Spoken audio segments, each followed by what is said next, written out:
Halo teman-teman, selamat kembali berkeliaran di channel Cerita Movie. Hari ini kita akan menceritakan sebuah film Disney berjudul Mulan dalam versi nyata.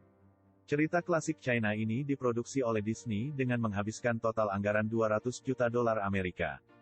Pemeran utamanya adalah Liu Yifei, selain itu juga ada Gong Li, Donnie Yen bahkan Jet Li pun turut berperan dalam film ini. Film ini menceritakan tentang seorang anak gadis yang menyamar sebagai seorang pria untuk menggantikan ayahnya menjalani wajib militer. Selama mengikuti wajib militer dan mengikuti peperangan, akhirnya dia kembali ke kampungnya dengan prestasi yang luar biasa. Background film ini berawal dari pemandangan sebuah desa di pegunungan Hokkien. Bangunan bertingkat yang kuat dan kokoh di desa tersebut dibangun untuk melindungi orang-orang dari kekacauan yang disebabkan oleh perampok merajalela di masa itu. Semua orang desa tinggal berbarengan di dalam bangunan yang memiliki ciri khas tersendiri tersebut. Waktu masih kecil, Mulan telah memiliki pribadi yang aktif, namun sering membuat onar di desa tersebut. Mulan memiliki seorang ayah yang sangat menyayanginya. Di bawah ajaran ayahnya, Mulan pun dengan sangat cepat menguasai teknik bela diri. Namun sebagai seorang gadis, dia tidak diperbolehkan oleh ayahnya untuk menunjukkan kemahiran bela dirinya kepada orang lain.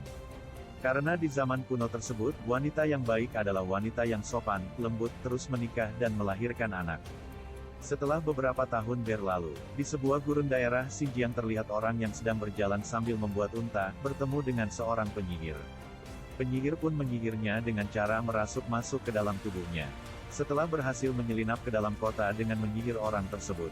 Dengan mendapat bantuan internal dari penyihir, pasukan berkuda Rouran pun dengan sangat mudah menguasai kota itu.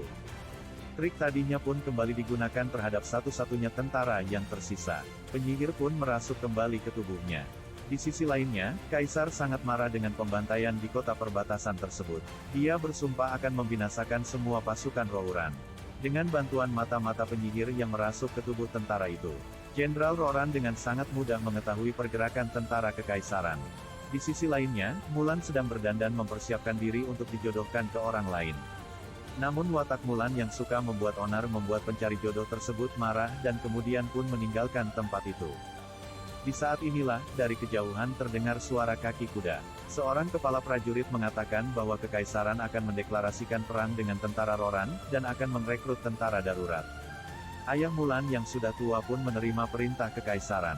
Namun luka lama di kaki ayahnya belum sembuh, sehingga kemungkinan untuk hidup di peperangan ini sangatlah kecil. Setelah melalui pertimbangan yang matang, Mulan pun memutuskan untuk menggantikan ayahnya untuk berperang melawan tentara Rouran. Pada malam harinya, dia pun memakai seragam tentara dan melanjutkan perjalanan menuju barak militer. Para tentara yang bertindak kasar di barak militer membuat Mulan ketakutan. Hanya pada malam hari, Mulan baru bisa beristirahat dengan tenang. Selanjutnya, Mulan pun memulai pelatihan di barak militer. Di sini dia berkenalan dengan banyak teman seperjuangan. Namun pada sebuah latihan duel tersebut membangkitkan ambisi Mulan untuk menang. Mulan pun sudah lupa dengan pesan ayahnya yang mengharuskan dia tidak menunjukkan ilmu bela diri yang diajarinya ke orang lain. Keahlian bela diri Mulan pun membuat teman seperjuangannya kebingungan. Mereka tidak menyangka bahwa Mulan jago ilmu bela diri. Di lain sisi, Jenderal Rouran pun sedang mengumpulkan pemimpin dari berbagai suku. Mendapat dukungan dari para pemimpin suku, sang jenderal pun memiliki keberanian untuk menyingkirkan semua rintangan. Pasukan Rouran dengan sangat mudah menguasai semua kota yang mereka serang sepanjang perjalanan. Setelah melalui berbagai pelatihan, para tentara kekaisaran di barak militer pun sudah siap untuk turun ke medan perang.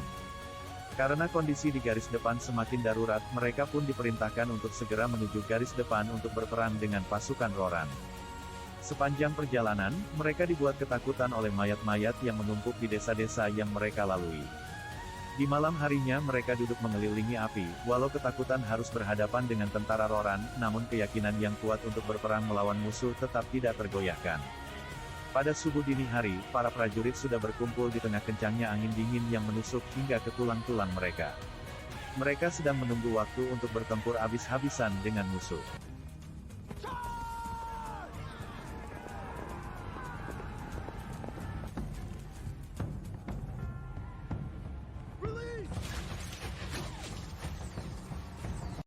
Di tengah pertempuran, terlihat ada sebagian pasukan berkuda musuh berputar arah. Mulan pun mendapat perintah untuk mengejar mereka. Namun prajurit yang mengikuti Mulan semua tewas di panah musuh. Selanjutnya Mulan sendiri memasuki jurang yang penuh dengan kabut tebal. Kemudian dia pun diserang oleh penyihir yang menjelma menjadi seekor elang.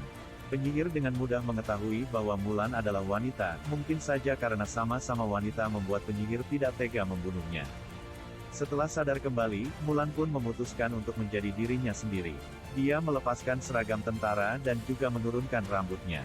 Mulan yang kembali ke medan pertempuran pun melumpuhkan banyak musuh dengan ilmu bela diri yang diajari oleh ayahnya sehingga membuat tentara musuh kabur ketakutan. Di sisi lainnya, penyihir menjelma menjadi sekawanan burung gagak dan menyerang tentara kekaisaran yang memaksa mereka harus membentuk barisan dan bersembunyi di balik perisai. Namun setelahnya, pasukan Roran pun mulai menyerang tentara kekaisaran yang bersembunyi di balik perisai dengan menggunakan bola api. Mulan yang melihat teman seperjuangan diserang pun bergerak menuju ke belakang tentara musuh dan menembak panah ke tentara Roran dengan tujuan supaya mereka berbalik arah menyerang Mulan dengan bola api. Bola api yang besar pun menyebabkan longsornya gunung salju. Para tentara Roran pun seketika saja langsung terkubur hidup-hidup oleh longsoran salju. Setelah kabut salju berangsur menghilang, Mulan pun kembali mencari teman seperjuangannya. Namun Ip Man mengusirnya. "Sorry salah bro." Namun Jenderal Tentara Kekaisaran mengusirnya karena menganggap dia melarikan diri dari medan tempur. Hal ini sangat membuat Mulan terpukul dan sedih. Di saat inilah, penyihir pun turun dari langit. Melihat Mulan yang diusir oleh jenderalnya, penyihir pun menganggap bahwa mereka memiliki nasib yang sama. Namun yang membedakan keduanya adalah Mulan memiliki loyalitas yang tinggi terhadap negaranya. Keyakinan yang kuat itulah yang membuat Mulan percaya diri kembali. Setelah menerima informasi bahwa Kaisar dalam bahaya, Mulan pun memutuskan untuk kembali ke barak militer. Dia memberitahukan informasi ini kepada jenderal. Ternyata serangan para tentara Roran di perbatasan adalah serangan virtual. Tujuan sebenarnya musuh adalah membunuh Kaisar yang berada di istana. Kemudian mereka pun membentuk sebuah tim dan segera bergerak menuju ibu kota. Di saat inilah, para tentara Roran telah berhasil menyelinap ke dalam istana secara diam-diam. Penyihir menjelma menjadi Perdana Menteri dan mengarahkan Kaisar untuk keluar dari istana.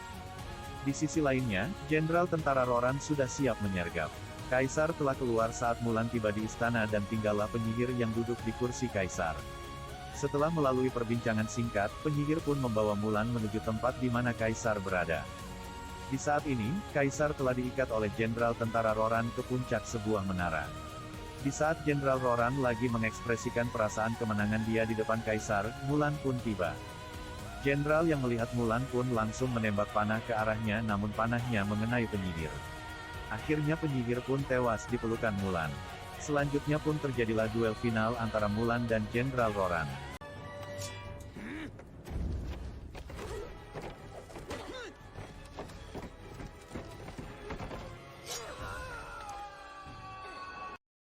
Akhirnya Mulan pun berhasil membunuh Jenderal Roran dengan menggunakan panah yang ditendang dari kakinya.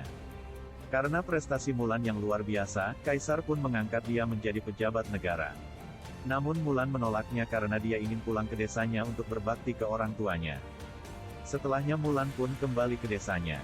Para jenderal yang mengantarnya pulang ke desa pun kembali lagi meminta Mulan untuk bergabung dengan tentara kekaisaran.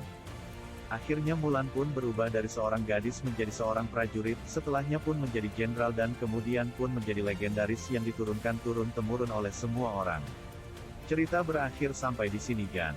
Sampai jumpa ya, bye-bye.